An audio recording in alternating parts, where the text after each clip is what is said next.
friends, and enemies. Welcome back. Canadian Bitcoiners Podcast. Ninja launch, 6:54 p.m. Nobody here yet. I don't hear. Here comes people. I can see them piling in. My name's Joey. That's Len. Buddy, I'm here. How are you? I'm more than a nobody. I'm good, Joey. I'm very. Did you notice? I mean, I don't want to talk about the weather, but I just do want to. You notice this morning, it was freaking cold. Mm-hmm. But then throughout the middle of the day, it just got nice and warm. I mean, Canadian warm for this time of year. Spring is in the air. Could you feel it? Could you smell it? Can you? I am ready for it, man. My dog is ready for it. I told you, I think last week, or I was saying to Mark last week in our chat, it's like for the first time in months now, I get up at 6 a.m. and I'm like, man, I can see the sunlight. I get to my back door. I just take a step outside. It's nice. I love it. I'm ready for spring like everybody else. Like 6:20ish, 6:30ish, the sun is peeking up a little bit and you could kind of see some daylight. It's beautiful. Totally. And yeah, it's whatever. It is what it is. Joey. What a week, eh? What a week.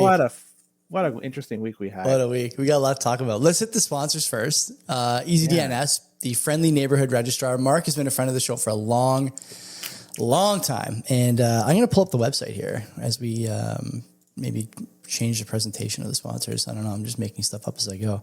But Len and I have been using EasyDNS for a long time. We've been using it for our website and also for our iwantbitcoin.ca link, which you guys are using very frequently. Mark has everything you need when it comes to domains. So you see here, you can register a domain with these DNS. Super cheap. It's like $20 a year, which is basically nothing. Not to mention they have all this great stuff. Easy mail, easy web hosting. The WordPress stuff we use on our website, if I ever get around to writing something ever again, we'll continue to use it. And then, of course, money back guarantee. Not that you'd ever need it, but look at all these websites that are using Mark's services, including, of course, the famous Zero Hedge. And then also on top of that, if you are a Bitcoin enthusiast, is it on here somewhere? I don't know. If you're a Bitcoin enthusiast, you can use EasyDNS for all your Bitcoin needs. So if you want to do some virtual private server stuff, Bitcoin nodes, Nostr relays, nodeless implementations, BTC Pay server, piece of cake. Go there, use our promo code, or just tell Mark we sent you. You get 50% off your first round of buys. So load the cart, Anon. Load the cart. Who's the second sponsor? Well, it's Bull Bitcoin. So you might as well buy your Bitcoin from Bull Bitcoin, and you could pay your EasyDNS bill with Bitcoin as well. So it's a 2-for-1 right there. Look, the price of Bitcoin, last I checked, it was around 85K-ish. I don't know what it is right now. We've had a heck of a ride up and down. It's everywhere. But either way, in my opinion, it's a good time to buy, not financial advice. Let's look at the price of Bitcoin in 10 years. You think it's going to be sitting anywhere where it is right now? The value of it, in my opinion, is going to go way the fuck up. So where are you going to buy it? Obviously, Bull Bitcoin. That's where I and Joey make our buys. And you can sell your Bitcoin too. Like if you do need to sell it, you could do it as well. And on-chain and Lightning, you could do either of those, whatever you think is best. Right now, I still think that on-chain is number one because the fees are still very low, relatively low compared to the past. But other things you could do with Bull Bitcoin, you can start spending your Bitcoin in one of two ways. You could pay your bills with your Bitcoin, right? Like, everyone has bills. Nobody's going to get away from that. Unless, I don't know, maybe you're a thief or something. But if you're not, if you're like everybody else, you got bills to pay. So might as well pay those bills with your Bitcoin, with their bill service. The second thing you could do with Bull Bitcoin is get the gift cards, right? Like, let's get those gift cards and start spending that shit in the real world because there's no way to spend your Bitcoin right now in Canada directly. This is the way you do it indirectly. Buy those gift cards with Bull Bitcoin. These guys are best in the game. They got good service. If you need any help, reach out to them. They'll get in touch with you ASAP. They are non-custodial. This is what you want in exchange. You don't want to have somebody hold on to your Bitcoin. You cannot facilitate a buy with Bull Bitcoin without an address because as soon as you make the buy and provide the address, your Bitcoin gets sent there. So check them out. Open an account with them. Use our promo code below, and $21 will be added to your account. No questions asked. I love it. Let's do a little housekeeping here, and then we'll get to the boost. Last week, we had a pre-recorded interview with Tony from the Bitcoin Way. Great interview. I enjoyed listening to that one, Len. That was well done. Tony's got quite a story, as you noted, a guy who had the rug pulled from underneath him very suddenly several years back and has since rebounded to start the Bitcoin Way, a website that will help you get going and a service that will help you with your sovereignty. Last week, I appeared on Two Stewards, Brent and Mark's show. I don't think it's out yet. I'll check right now. But a busy day today. I usually listen to my appearances on other shows because I want to improve. Yeah, it's not out yet. Yeah, I didn't see it on my company list. Yeah, those guys hosted me at their place. Very, very nice fellas. A wide-ranging chat about everything from faith to, the man's role in the household and, of course, Bitcoin and economics as well. I really enjoyed it, and I hope you guys do too. This week, Len is talking to who? Who you got? UTXO. He's been in the show in the past. Yeah. Nice. He actually reached out. He wanted to come on because there's been some developments going on. And so I'd be happy to chat with him. He has an interesting story too. Remember he shuttered. Yeah, it was like just really quickly she shuttered his operation. So I'm looking forward to chatting with him, and it'll be fun. Gonna be great. I think next week I'm on Your Life, Your Terms too, now that I'm thinking about my schedule. But I'll have to double check that, and I'll tell you guys whenever that comes out. I think that's it. You want to do some boosts? Who do we get sats from, and what kind of stupid things are we saying out loud tonight as a result? Well, Wartime 333 sats, a couple of beer mugs. He's consistent. I love Wartime. He's there you go. Cheers from Joey and me as well. Top W Cone 250 sats. Actually, this should have been first, but either way, he says, I use Fold. The fees get me daily spins of 5 to 10 sats a day, roughly 2,000 sats a year. Where it's worth it is the sats back. I get sats for every purchase with the card, just under 2 million last year on things I was going to buy anyways, gas, food, grocery, comic books, utilities, and that's before the bonus sats on gift card buys. They also let me round up to the nearest $1 and directly the change into buying Bitcoin and adds up to $10. So it adds up, and so he goes on and on. He says every 500,000 sats he gets, he sweeps into his cold cards or Sparrow with cold cards. So he gets the most out of it. I know that we were not talking too fondly of it going live on the NASDAQ exchange, but clearly he uses it to his advantage. So I'll give him credit.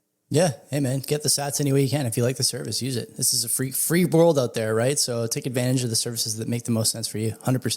Mm-hmm. Duggan Roop, 1025 sats. He says, easy in, hard out. How proper Bitcoin self-custody is like pregnancy. Totally. Yeah, agree. Big agree there for me. And Jer, 2000 sats. He says, great interview, Len. That's the one I had with Tony. And progressively worse, another 2,000 sats. He says, another interesting development from the Vietnam War.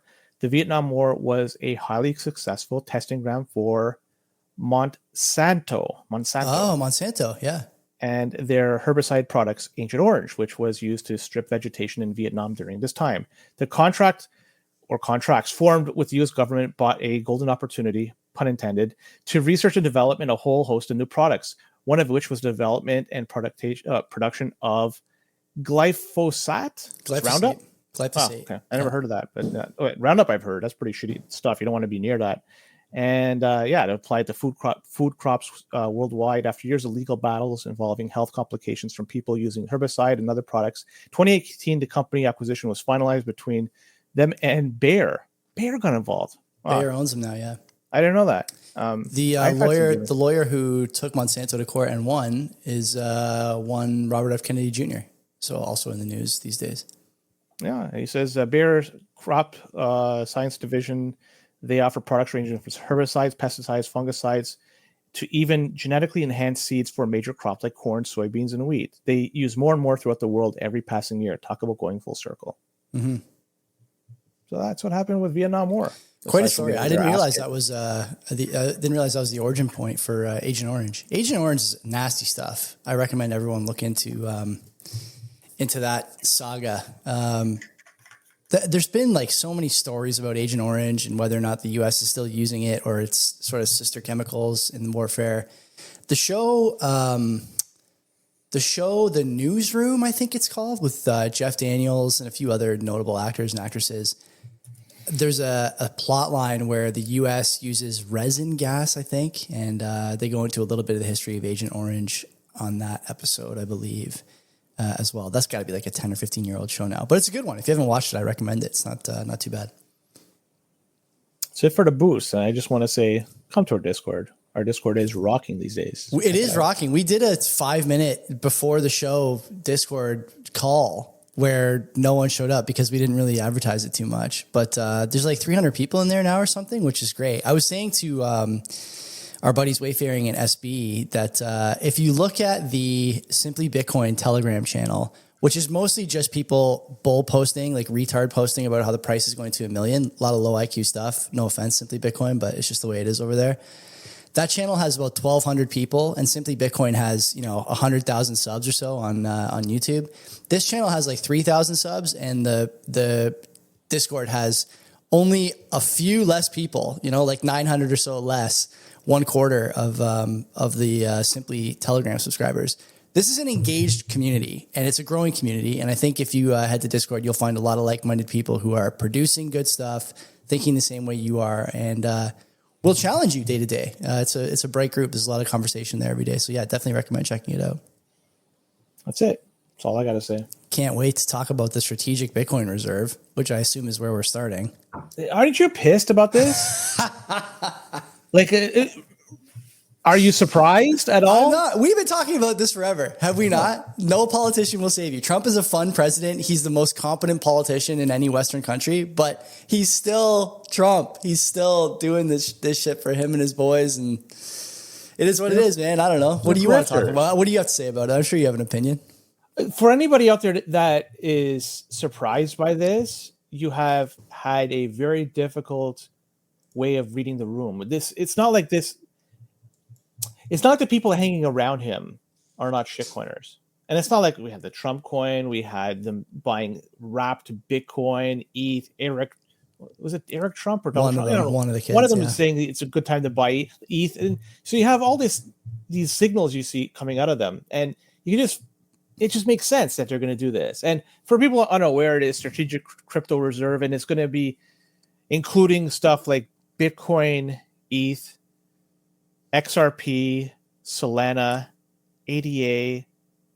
Anything else I'm missing? I think Solana, that's it. XRP, ADA. I mean, it says including, not limited to. So there's going to for sure be other, mid to low cap shitcoins. I would guess. Like, what's stopping them from adding something like I don't know. Doge. What's a good example? No, won't be Doge, but like, why not? Because of Elon Musk's. No, it won't be. He seems to like it. I'm guessing. I think you need like an actual. The bar seems to be like dev team / issuer / longevity, and they aren't. I don't think they're going to venture into shitcoin territory, like really meme coin territory. But the thing about the meme coin, aspect or angle is that Solana really is just a meme coin chain now, right? Like no one's buying Solana for any other reason than you can get some dog with hat or whatever is on there, right? Pepe coin. I'm not sure what else is going on over there. Some other shitcoins that you can't really say on the air, but yeah. Is Dog with Hat peppier? I think it is. Let me see. Dog with Hat. I'm so far out of tune with that stuff. I'm almost embarrassed in a way. I mean, Dog with Hat is on Sol. It's a Soul, but is that a peppy? I don't know. Fuck it. Who gives a shit? The logo for Dog with Hat is pretty funny. It's just like a Shiba Inu with a knitted hat. I mean, I give these guys credit. They are funny. These people are funny. I don't know if I trust them with my monetary policy, but they're funny. This whole thing. Oh, Mark is in the chat saying no. Maybe it's not. Okay, so maybe it's not on Solana. I don't know.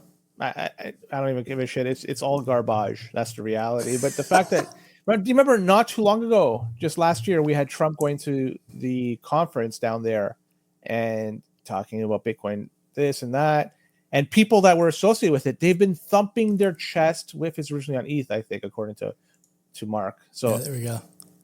They've been saying that this whole strategic Bitcoin reserve, these guys, they've been thumping their chest. This is the only thing that's going to happen. There's no way they're going to do anything else. But we've had every indication, including the note from the president himself on Truth Social, saying that it's all going to be about Bitcoin and a bunch of garbage, right? So like, what the fuck? Like these guys, and I'm talking about the people associated with Bitcoin Magazine and the Bitcoin Conference. Those are the people that they are the ones that we're talking about. They know nothing. Don't listen to those guys. They're giving you false hope. They're giving you false signals here. It's fucking bullshit. Don't listen to them whatsoever. And there's a conference coming up this year. I have no intention of going there, Joey. I'm not sure. We're both going. I got us. I got us VIP at Wet Republic. We're going to Wet Republic during the day. You didn't know? I got us a cabana. And I'll be honest, if somebody said, I'll give you 1 Bitcoin to go there, I'm not going to go. No, come on. No, some things are worth more. Oh, the conference. I thought you meant Wet Republic. Wet Republic's a great time. Oh, no, I don't even know if it's still open. It was a long time ago I went there. So with respect to this, and the question is, what are they going to do with it? Like, are they simply going to I don't know. buy it? Like, how are they going to accumulate this? Because this is some. The thing. Yeah. Go ahead. They have some, right? The U.S. Marshal Service has some Bitcoin. Not just Bitcoin. I think they've accumulated other things as well through all the seizures they've done over the years, right? I'm not saying that they would have this. By the way, XRP, their team out there, like, pumping up, they're fucking phenomenal. Because I can't believe that people are buying into this. By the way, like, their propaganda team is on par with just about anything else in the world, probably the best in the world. Either way, this U.S. Marshal Services, they're the ones that hold on at least some of the Bitcoin that they have seized, and I'm sure they got other things, but is that what they're going to be doing rather than giving it back to the Bitcoin they seized? No, I don't see that happening. Somehow they're going to have to accumulate this. And in what mechanism? Every year they're hemorrhaging money. They're deficits every year, 36 trillion in debt. How are they going to manage to get anything? I don't know. But this can be a boom for Coinbase for two reasons. Number one, to date, every time the U.S. government sells the Bitcoin they seize, they've used Coinbase to do it, right? They've been the exchange of choice. So if they're going to buy for selling, yeah. So if they're going to buy, why wouldn't they use the same exchange to do it? Not to say that this is going to be a massive gain for them. It's another business venture for them. I can't believe I'm pumping up fucking Coinbase, but the reality is they're the ones that are probably going to be doing it. Number one. Number two. Are they going to be doing any custodial services? Maybe. I've done some research and I can't find that the U.S. Marshal Services is relying on Coinbase to custody their Bitcoin. I think the U.S. Marshal Services, from what I gather, hold on to their own Bitcoin. So somehow the United States government is going to hold on to anything that they accumulate over the years. That's what I'm guessing. Holding is not the thing though. Like the holding is fine. Because they have Bitcoin. I'm trying to find out what else they have. They have Bitcoin. Let's say they have a few other things. That was the whole point of the strategic reserve in the first place. And now, like, there's no way they've confiscated any SOL, is there? Like, it's a relatively new token. It's like a year old or something, 2 years old. No. FTX had a major stake in SOL. In terms of, like, they were like heavily involved with it. That was 2022. 3 years old. Okay. No, but it's older than that. Solana's like many years old. I don't think that it is. I don't think that it is. The only reason I say that is because Solana really took away some of the Ethereum use case as far as like these ICO / adding tokens, right? Like it became easier to do this other places. Solana was one of them. So March 2020. 2020? March 2020. Okay, so let's say 2020. That's like 5 years. I don't know if they seized any. I guess we're going to find out. I'm looking right now. But they have, it looks like they have notable holdings. This is from Grok. Bitcoin, ETH, Tether, Litecoin, and Cardano. But so there's your ADA. I don't see any. Yeah, I don't see any of the other ones. And like I said, there's going to be more garbage on there for sure. Isn't the whole point of this, like, if you look at the directionality of like the lawsuits against Kraken and Coinbase, both dropped in the last 2 weeks. Same weekend, you have Little Trump talking about, it's a great weekend to buy ETH. Always buy the dips in ETH and BTC. And then they announce the reserve. Literally a day later, Little Trump, one of them is like, yeah, this is the first time the consumer's been able to do something like this and benefit off of it. We did this on a Sunday. Markets weren't open. I hope I made someone's life better. Like, that used to be a securities violation. I never thought I'd say it, but I'm like that Wolverine holding the picture in bed meme. And like, it's a picture of Gary Gensler, like where is Gary to enforce the rules here? Are we looking at Gary Gensler? Because I remember when he left, he didn't get everything right, but the thing that he did get right was saying to these guys, you can't just fucking issue and sell and pump and dump whatever you want under the guise of it's a collectible, it's a Pokemon card, because it's not.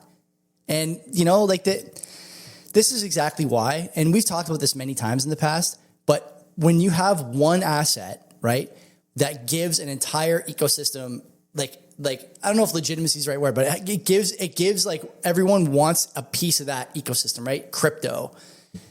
everyone thinks that it's the next thing they want to get in on. So we've dealt with this with XRP in the past, somehow still dealing with it in 2025. We've dealt with it with ADA, Litecoin, Ethereum. All these tokens always say we're going to be better than Bitcoin. We're the next Bitcoin. We're doing this better than Bitcoin. We have this this coding software, this issuance schedule, whatever. It's all just synthetic garbage. But no president or politician ever went all in on it until now. This guy did the Trump coin. He did World Liberty Fi, made the World Liberty Fi purchases public. I should have looked at what those World Liberty Fi purchases were. I guarantee they're like carbon copies of this. And now he's talking about a strategic crypto reserve. The interesting thing is that on the 21st of February, the crypto task force led by Hester Pierce, crypto mom, okay, very pro Bitcoin. You could say she's pro crypto, maybe, I don't know. But they met with Mike Saylor, these people. Yeah. And Saylor, like I'm looking at the document that he shared with them. Like Saylor's another guy who's turned out to be he's a turncoat, I think, in a lot of ways, my personal opinion. The document he shared with them was defining digital asset classes. And he's got a bunch of different ones here: digital commodities, digital securities, digital currencies, digital tokens, digital NFT, and then digital ABT, which is a physical asset like gold, oil, whatever. And he's talking about a bunch of stuff in the document. I may as well just share it here. But the point is that these guys at the SEC, the crypto task force, know what a security is and isn't. Trump and his team know what a security is and isn't. And certainly guys like David Sachs know what a security is and isn't. And still, what do we get? We get documents like this, where they're basically telling people, look, here's what I think you should do. And like for Saylor to say this tells me he's a bit of a turncoat. The SEC task force, maybe they have input on what goes on in the crypto reserve. Maybe they don't. I don't know. But no one seems to care anymore. That is what I'm getting at. Nobody cares what the rules are or were or anything. And now it's just a free-for-all. Is it not? Isn't that what the takeaway is from all this? That it's the Wild West yet again? It's back to like 2017 rules where anything goes?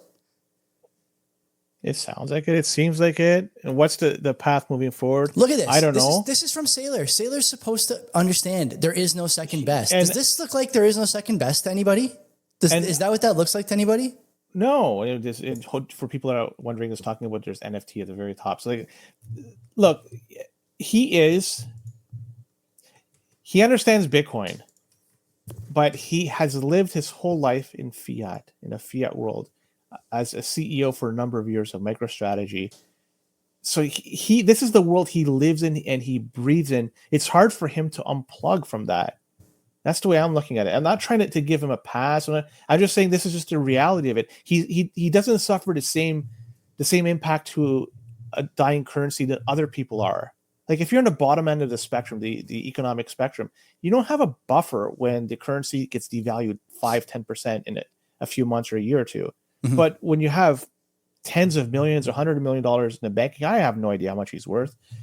I don't think he feels that same type of pain. So he wakes up, he's probably signing papers to do with his company, board meetings. He's all fiat, right? And he may understand Bitcoin, but he doesn't truly understand it. If you don't know what I mean. So I just want to know, like Boomer's in the chat saying Saylor's trying to keep the heat off himself. I'm not saying Boomer. Yeah, I'm not saying Boomer's necessarily saying this, but I'm fucking sick of it talking about how Saylor is operating at some level that's just above my intelligence. I don't understand. He's making moves. He's playing the game. I'm tired of it. No, I think he's a different level below us, Joey. That's what I'm trying to get. The game he's playing is getting rich and using Bitcoiners to pump his profile. That is the game he's playing.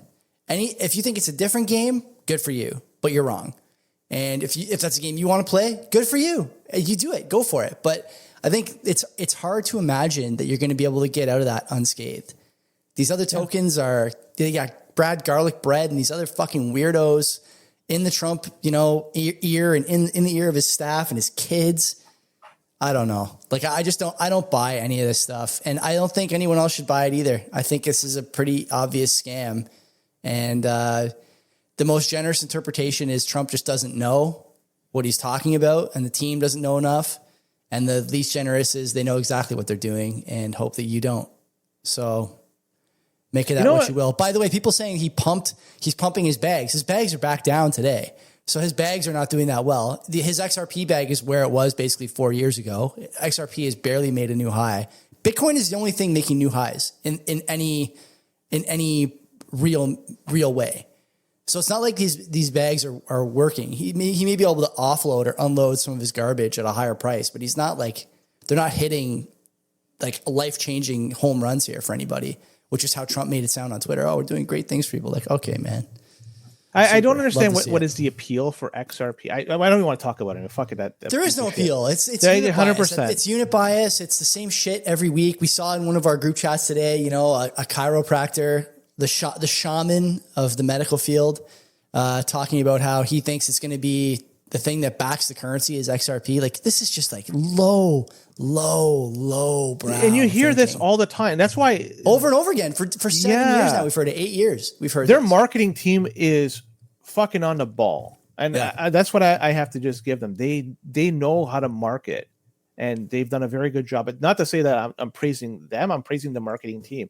And there's something else I just want to bring up. And a lot of people saw this, and I hope a lot of people digested this. Remember, 2 days ago, it was reported on X. A lot of people are saying this whale out there did a 50x long.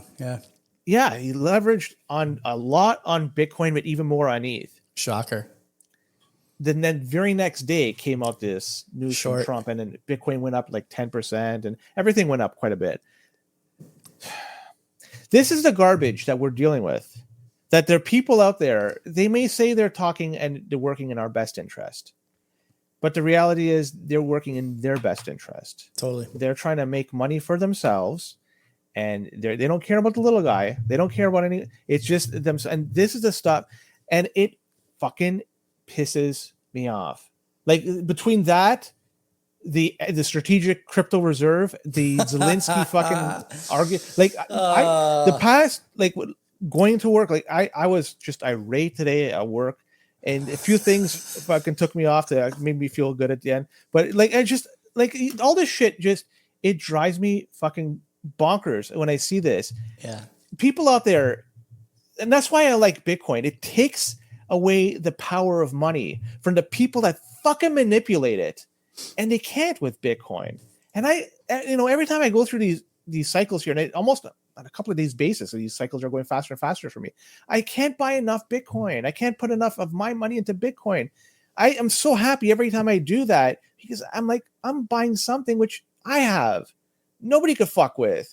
The price may go up and down, or the value of it may go up and down on a 24-hour basis, but I don't care. That does not anger me at all. It's the shit like this that does fucking anger me. They don't care about you. They don't care about anybody but themselves. And fuck them all. And I hope everybody out there does the same thing. When you buy Bitcoin and you do a little smile, you say, yes, I'm fucking them over, but not giving them my money. I'm buying my fucking Bitcoin for myself. I don't know. I got tired of this shit. And I can't believe people are just like fucking irate.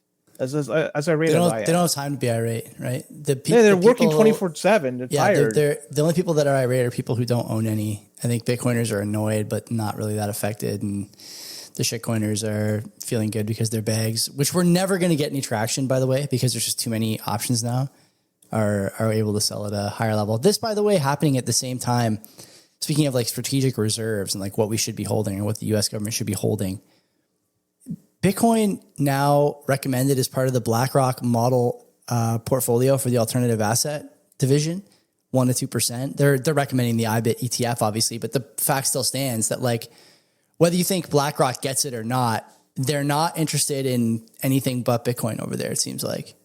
So you got even the most fiat types understand that like as a hedge against the system you just described, there is no Ethereum. There is no.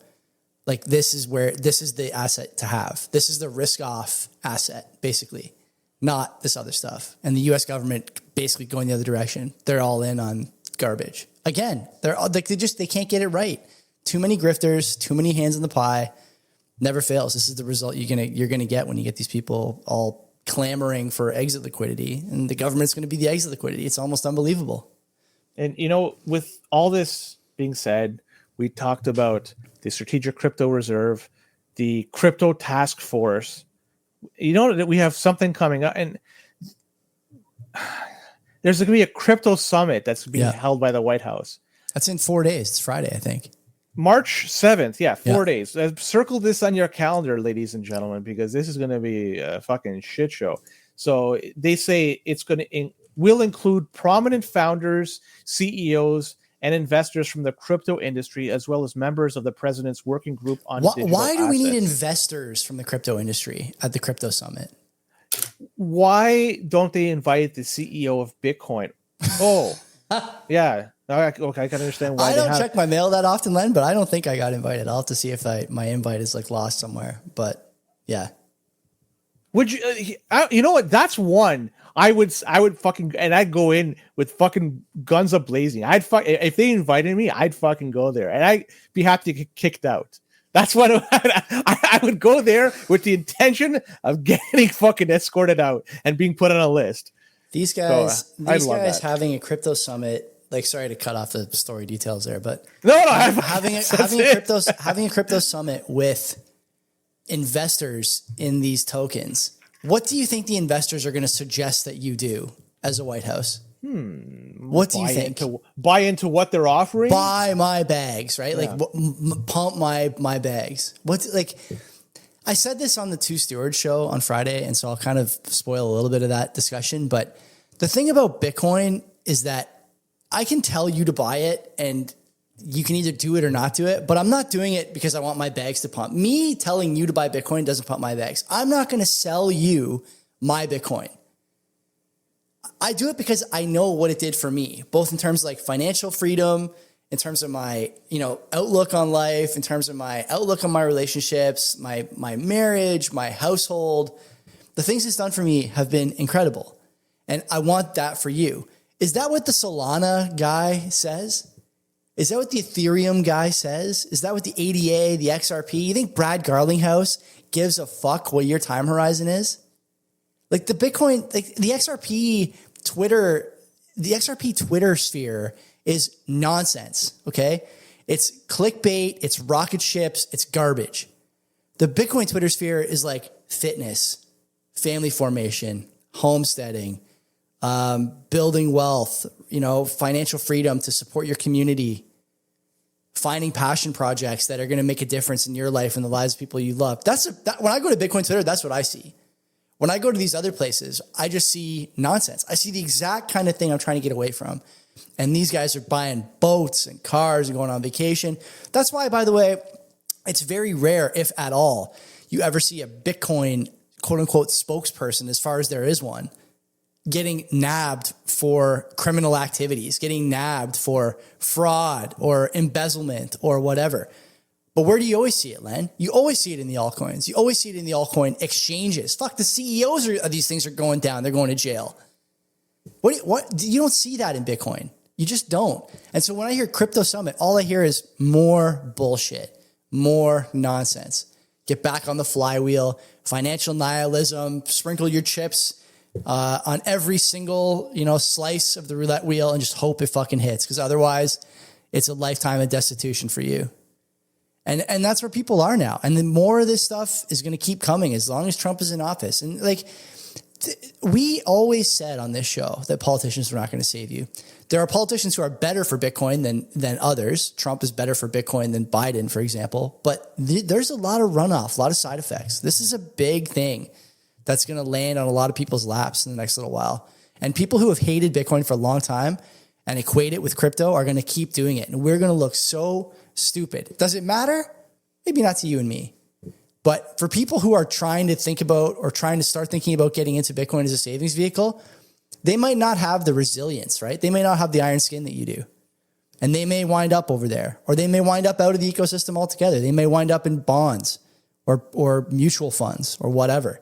Like that's the problem. That's the thing you want to avoid as a species, right? But this is not going to happen if this kind of nonsense and behavior is going to continue. Period. End of story. It's just not going to. It's not going to work. People have to do the work themselves. They have to do the reading, do the research. Yeah. and they're going to be told and influenced by their friends, their family, their coworkers, but still in the end, they're going to have to make their own decision on stuff. And a lot of stuff with Bitcoin, everything with Bitcoin it's freely available. Yeah. Like if you want to do anything with Bitcoin, you just put in the time and you could fucking do it yourself. And the same applies to understanding the fundamentals of it. It doesn't take a lot of effort to do that. You just have to do that first step in that journey, and then you'll fucking understand. So the onus is on people to do that. Granted, they have other things that they have to do. Like you're joking, they're too busy because, fuck, people are working 2-3 jobs or family responsibilities. I get, but Totally. That's why we're here. We're trying to educate as many people as possible. And I don't care if these shitcoiners, I mean, it fucking sucks that they're there, but in the end, Bitcoin is going to be Bitcoin. You can't fuck with it. You can't change it. Anytime people try to do it, these forks, they just don't work in the end. They just don't have the same following, the same money, the same capital, the same anything behind it. They're all, a lot of it is all centralized garbage. Yeah. And if I, just even with like XRP, if I can't run a node myself without being validated and even if you were running a node, you wouldn't be able to get to the beginning of the chain, right? It's they stuck. lost 30,000 blocks or whatever they call them, I guess. That's incredible. And with Bitcoin, you go right to the Genesis block if you wanted to. It's going to be like 700 gigabytes, give or take, but it's there. And yeah. So let's talk about, this is a good segue to another one, because Block Space Media, they posted something erroneous about Swan. And they were saying that Swan Bitcoin was funded by Ripple. And this is through some court documents that they allegedly read. And this is how they deciphered it. But apparently they came out with this. There's a lot of backlash. Corey was on there saying this is not the truth. In fact, Blockspace even had to redact the posting. And they posted this saying an earlier version of the article mischaracterized legal and business documents regarding Swan and other counterparties. We erroneously reported the legal documents from Tether's lawsuit against Swan and UCC filings Blockspace obtained indicating that Swan took financing from Ripple. These documents did not prove financing. The error resulted from Blockspace misreading and misunderstanding the documents. So, a lot of people were giving Swan a lot of crap after this came out initially, and Corey was taking it left and right. And I'm not sure. There still may be some connection with Ripple. I don't know. I'm not there. I can't say. But Predator doesn't seem willing to drop it yet. That's a good signpost, right? At least not last I checked. I don't want to put words in his mouth, but yeah, I think it's possible that there's still something there. So, and you're saying about a Bitcoiner out there that you haven't heard of anything like in terms of getting picked up by the police or this and that. Like Corey may be the closest one of the Bitcoiner that is just really taking it hard from the community. He just keeps making these, like, they're unforced errors, are they not? Whether it was the custody thing with the Fortress stuff, the media company, the mining, again, the videos of him like popping 3-point shots at his little conference there couldn't have been more ill-timed. I don't think the guy's not a con man, I don't think that. I just think he takes his eye off the ball too often. And maybe this is an example of him doing that. I'm not sure. It sounds like he's pretty convinced, or he's, concerned that the stuff going around is false. But Ripple does appear in the documents. So what is that Ripple? What is the relationship there is the question that needs to be answered. And Predator, to his credit, is unwilling to just drop something because Corey tells him to. The benefits of being a NIM, I suppose. But I can't speak on Predator. On it. Yeah. Isn't the whole thing the connection because Fortress was it's part of that. It's part of those legal documents. Yeah. So, and Swan was using them as the custodian. So maybe I don't know. I don't want to get into this. It just seems like somebody misread it and then reported it on X, and then people ran with it, and they didn't do proper diligence here. It was just, unfortunately, they just fucked around with this information. They misread it. It's too bad. And gave somebody a black eye that probably didn't need to get a black eye this time. Maybe in the future he does, but this particular moment, I don't know. Yeah. Have you heard about this One Key Pro? It's a hardware wallet. I have not. I did see this in the show stories. I didn't do any research on this though. Yeah, so I came across it. It looks snappy, right? Because it claims to be open source in both the firmware and software. So that sounds good. Has a nice 3.5 inch, which is relatively big touchscreen on it. So these are. Let me just hold on. Let me timestamp that. What did you say? 3.5 inch, relatively big. That was at 39 minutes and 35 seconds. Okay, I'll be keeping that for later. Go ahead. That's why I said it's relatively. So the land of I don't want to say. I can say behind. I'll leave it at that. Anyways, this OneKey Pro hardware wallet. Keep in mind, it is a wallet for Bitcoin and shitcoins, right? Mm-hmm. Because they have stuff on there that you probably never even heard of. Not just that, even NFTs. You could use the store in here. So, my opinion, always go with a Bitcoin only wallet, signing device, whatever the fuck you want to call it, because those are the ones open source. At least you can review the code. I'm not going to touch any of that stuff. And you know what? Interestingly enough, Coinbase Ventures was one of the companies that helped fund this. They're a backer of OneKey Pro, so they have vested. I like they have the titanium backup kit at least. That's nice. That's good. Yeah, you could buy that on Amazon. Those you're talking about the one on the top left. That the OneKey key tag. What do you think this costs? Let's see what it costs. I'll say 35 USD. 59 US. That's a lot. US or Canadian because you're on a Canadian. I don't know. US. Either way, fuck it. Insane. Don't deal with this stuff. It looks nice. It looks fancy. It looks all this. But when you deal with shitcoins, you don't know what else is going to be in there. Even though it's open source, it's just adding new attack vectors that could potentially fuck you over. If you simply go with Bitcoin, something that's tried, tested, and true, community has used it for years. You don't have any issues with it. These are the ones you should use. I say the cold card. Q is Mark IV. I like Q is very good. There's lots of good options out there, but those are the ones that at least the cold card Mark IV is the one that I use, so I could talk about that confidently because I use it. Others, check them out, make your own decision, but definitely the OneKey is not a good one. I would pull this up, but it has my postcode on it. The Walmart in Canada, the Walmart CA website is selling this thing for $531. The OneKey Pro. Yeah. Is it loaded with a whole bunch of Solana?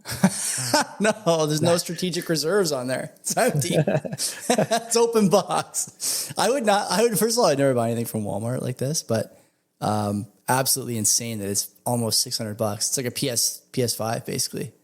Or a OneKey Pro. You decide which one you're going to get more fun and value out of. I would argue the Sync is where you get the more value. It's interesting that these are being sold at Walmart though, right? Like I don't want to say most wallet providers don't try and do big box, but I think that actually is the case. You don't see this stuff unless it's Ledger or Trezor at stores like Best Buy. Maybe Walmart has them. I don't know.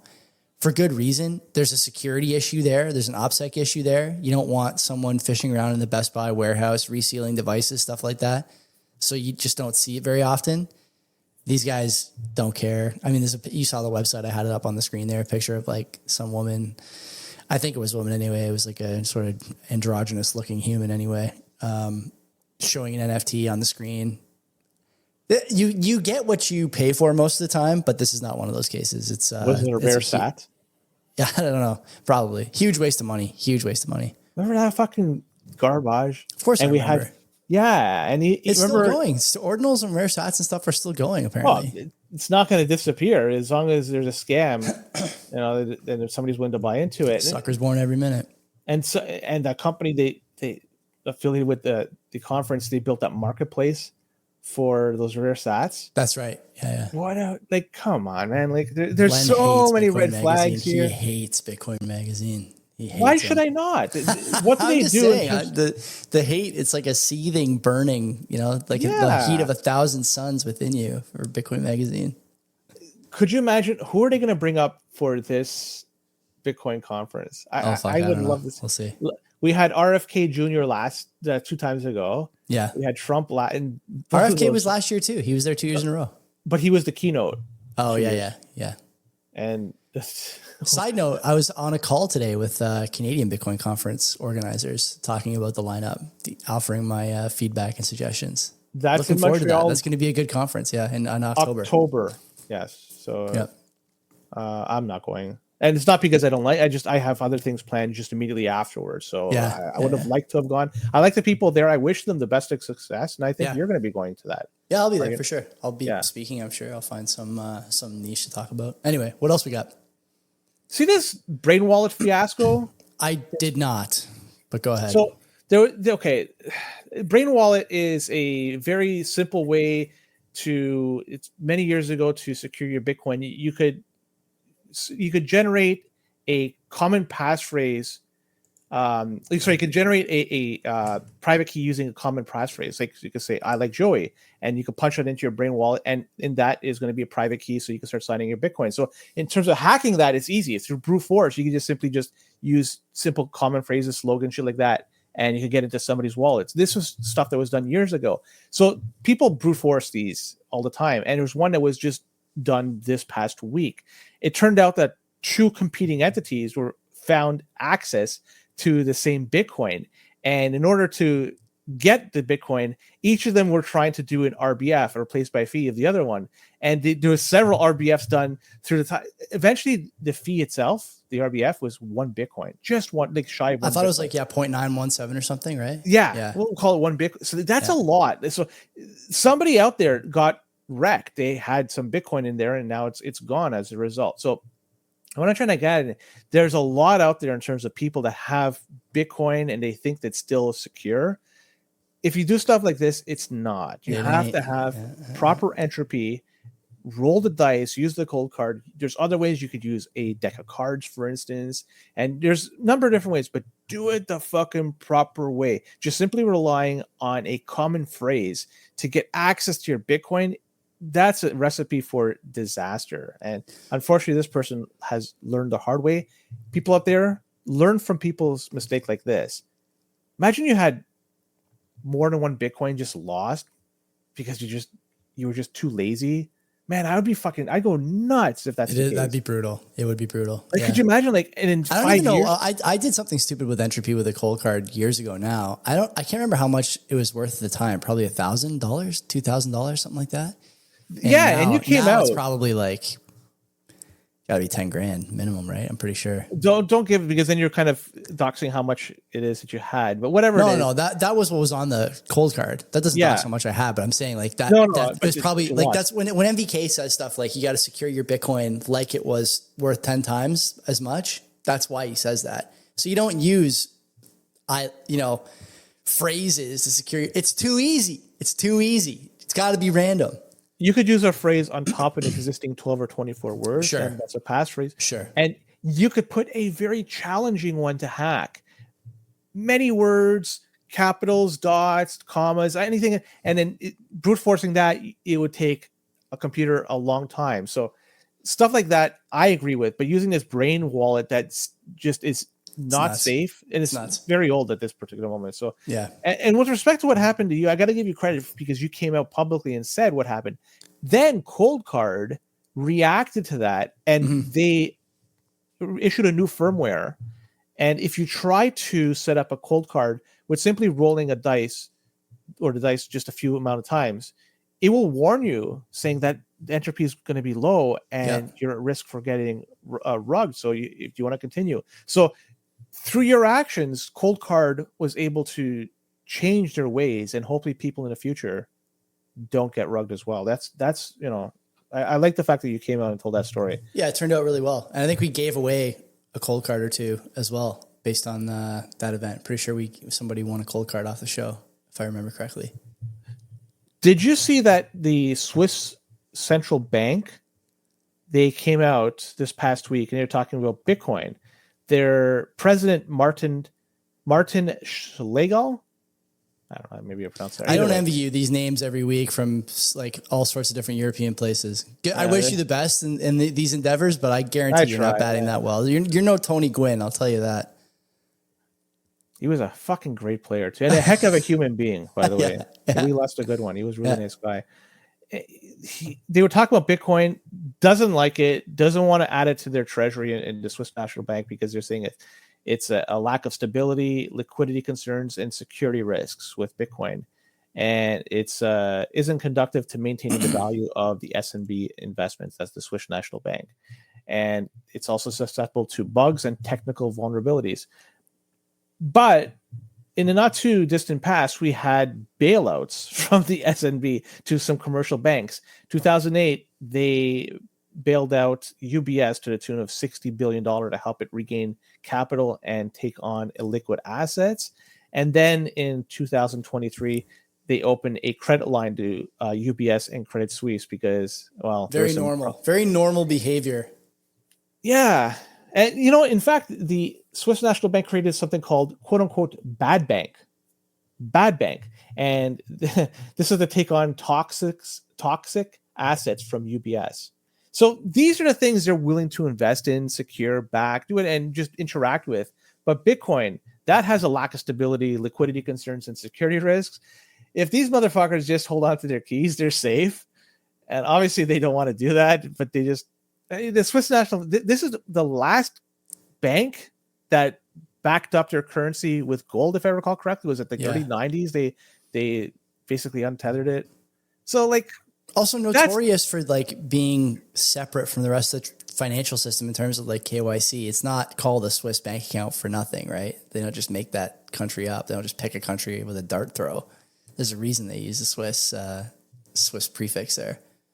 They should stick this to making watches because they're just terrible when it comes to this financial advice. Definitely want a Swiss movement. No quartz movements here. These guys were playing with swatches, if you remember those. So yeah, what the fuck? Clearly, this guy's a no coiner. Like, it's just another one. Whatever. What do you expect them to say though? Like, what do you expect these guys to say? They have to say something now, which is, I think, half the battle for us. There was a time when they didn't have to say anything; they just ignored what we were doing and what was happening. But now they have no choice. One, because the price is so high. Two, because it's in the news thanks to Trump.